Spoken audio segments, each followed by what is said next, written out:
માનનીય વડાપ્રધાન શ્રી નરેન્દ્રભાઈ મોદીના નેતૃત્વમાં જે રાષ્ટ્રહિતના નિર્ણયો લેવાઈ રહ્યા છે, ખાસ એમની કોઠાસૂઝ અને કુનેહથી આ દેશના 500 વર્ષ જૂનો ભવ્ય રામ મંદિરનો પ્રશ્ન એ એમણે જ્યારે સોલ્વ કરી અને આ દેશમાં ભવ્ય રામ મંદિરનું નિર્માણ કર્યું છે, આવી રાષ્ટ્રલક્ષી વિચારધારાથી પ્રેરાઈને આજે અમે ભારતીય જનતા પાર્ટીમાં જોડાયા છીએ.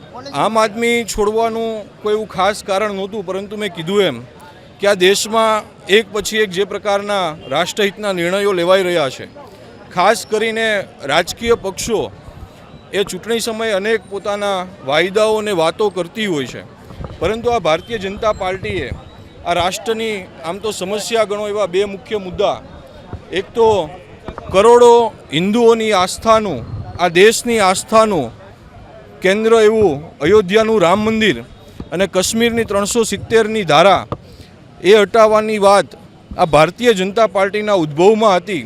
અને આજે નરેન્દ્રભાઈ મોદીના નેતૃત્વમાં એમની કુનેહ અને સૂઝબૂઝથી જ્યારે પૂર્ણ થઈ છે, તો આ પ્રકારના પાર્ટીના અને પાર્ટીના નેતૃત્વના કાર્યક્ષમતાને કાર્ય કરવાની સૂઝબૂઝથી અને ખાસ રાષ્ટ્રહિતમાં જે નિર્ણયો લેવાઈ રહ્યા છે વાતથી પ્રેરાઈને આજે આમ આદમી પાર્ટી છોડી અને ભારતીય જનતા પાર્ટીમાં જોડાયા છે. 2015થી પાટીદાર સમાજના અનામતની માંગની લડાઈની અંદર જે પણ ઘટનાઓ બની એને લઈ અને સરકાર સામે રાગદ્વેષની ઘટનાઓ ઉદ્ભવી હતી, અને જેના કારણે ભારતીય જનતા પાર્ટીના અમે વિરોધીઓ હોઈએ એ પ્રકારની આખી એક માહોલ આંદોલન દરમિયાન ઊભો થયો હતો. ભૂતકાળની અંદર પણ અમે ભારતીય જનતા પાર્ટીના કેશુબાપા ગોરધનભાઈ ઝડફિયા હોય કેવા અનેક લોકોના નેતૃત્વમાં કામ કર્યું છે.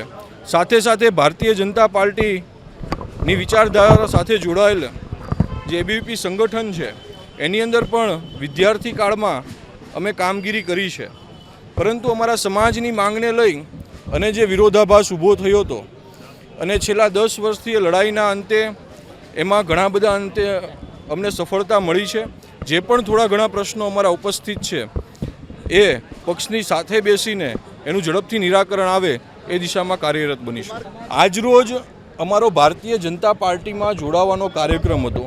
આ સમગ્ર આયોજન એ પાર્ટીનું હતું, એટલે પાર્ટીની અંદર કયા લોકોને ઉપસ્થિત રહેવું, કયા રીતનો પાર્ટીનો પ્રોટોકોલ અને કામગીરી હોય છે એ બાબતે જવાબ પાર્ટી જ આપી શકે. અમારા ધ્યાનમાં છે નહીં, કારણ કે આંદોલનની શરૂઆતમાં આપણે બધાએ જોયું છે કે આંદોલનની રેલી દરમિયાન પણ કુમારભાઈને અમે આમંત્રિત કર્યા હતા. ચાલુ રેલીમાં એઓ આવી અને પોતાનો સમર્થન લેટર અમને જાહેર કર્યો હતો.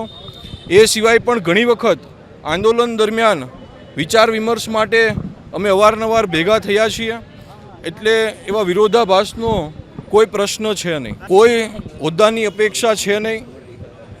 ભારતીય જનતા પાર્ટી આ બધા જાણો છો કે ખૂબ મોટો એ વિશાળ વટવૃક્ષ છે, અને રાષ્ટ્રહિતના એટલા જ વિશાળ પ્રશ્નો સાથે એ આગળ વધી રહી છે.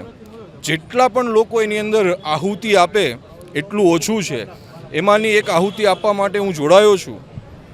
વિશેષ કોઈ જ અપેક્ષા એ પાર્ટી પાસે નથી.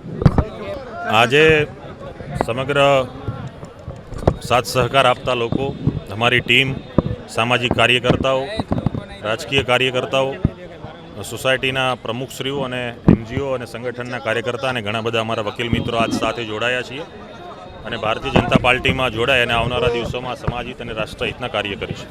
પાર્ટી સ્તરનો કાર્યક્રમ છે. પાર્ટીએ જે લોકોને હાજર રહેવાનું હશે તમામ લોકોને સૂચના આપી છે. હાલ ચૂંટણીનો માહોલ છે. ઘણા પણ કુમારભાઈને પણ બીજા બધા ઘણા પણ લોકો આજે પાર્ટીના કાર્યક્રમને પ્રવાસમાં બહાર હોય આવી શક્યા નથી. પાર્ટીમાં કોઈ નારાજગીનો પ્રશ્ન નથી. પાર્ટીની જે બાબત છે પાર્ટીના સંકલનથી થતી હોય છે. ચૂંટણીના સમયમાં દરેક લોકો અલગ અલગ વિસ્તારમાં હોય, એક મંચ ઉપર આજ ઘણા બધા લોકો આવી શક્યા. હાલ પાર્ટી લોકસભાના કાર્યમાં વ્યસ્ત છે. પાર્ટીને જ્યાં પણ કાર્યકર્તા તરીકે જરૂર હશે ત્યાં અમે કાર્યકર્તા તરીકે અમારી ફરજ બજાવીશું અને પાર્ટી આવનારા દિવસોમાં કોઈ જવાબદારી સોંપી છે તો જવાબદારીનું પણ સનિષ્ઠાથી વહન કરીશું. સમય સંજોગ અને પરિસ્થિતિઓમાં ઘણા નિર્ણયો લેવાતા હોય છે. અમારી જે લડાઈ હતી એ લડાઈ અમે સમાજની મજબૂતાઈથી લડ્યા, સમાજને અનામત મળ્યું, સમાજને ઘણા બધા લાભો મળ્યા, સમાજની યોજનાઓનો આજ લાભ મળી રહ્યો છે.